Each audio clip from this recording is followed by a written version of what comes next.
Sir, what is 30A? 30A Bharat के संविधान में एक ऐसी धारा है,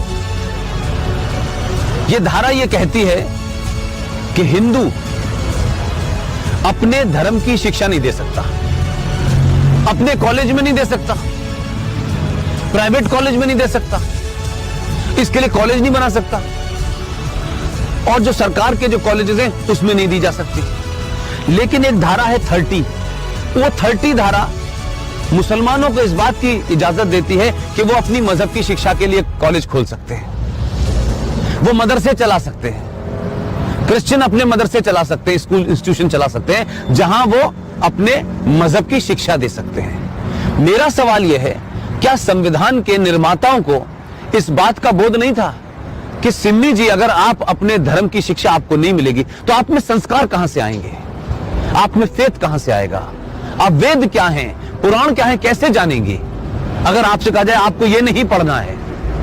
और भारत में एक ऐसी सिविलाइजेशन जिसके 5000 साल का जो रिटन डॉक्यूमेंटेशन है, उसमें भारत का कोई भी आप दौर देख लें, कभी भारत की सनातन संस्कृति के मानने वालों ने दुनिया के किसी देश पे हमला नहीं किया। यह शब्द बलात्कार हमारी संस्कृति का हिस्सा नहीं था। ये घूंघट इसलिए नहीं था कि हमारे यहां था, हमको गलत नैरेटिव दिया क्या। ये भारत के अंदर जब मुगल शासक आए, उनका एक ही एजेंडा था कि जितने गैर मुस्लिम औरतें हैं उनका रेप करके उनकी नस्लों को सुधारना है। ये बलात्कार शब्द हमारे साहित्य का हिस्सा नहीं था, ये तलाक शब्द हमारे साहित्य का हिस्सा नहीं था।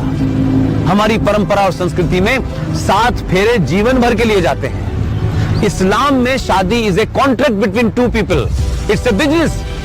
आपने शादी मुझसे की और शादी करने के कुछ दिन के बाद आपको लगा कि मैं रहना नहीं चाहती, तो बिजनेस कॉन्ट्रैक्ट है, आपने कॉन्ट्रैक्ट कैंसिल कर दिया।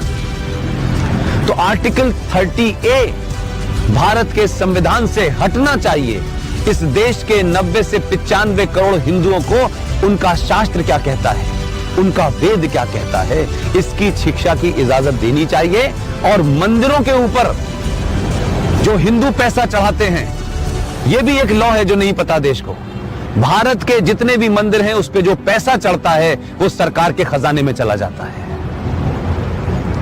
और भारत के मजारों के ऊपर जो पैसा चढ़ता है, जो गुरुद्वारों में पैसा चढ़ता है, वो सारा का सारा पैसा उस धर्म के मानने वालों के पास चला जाता है।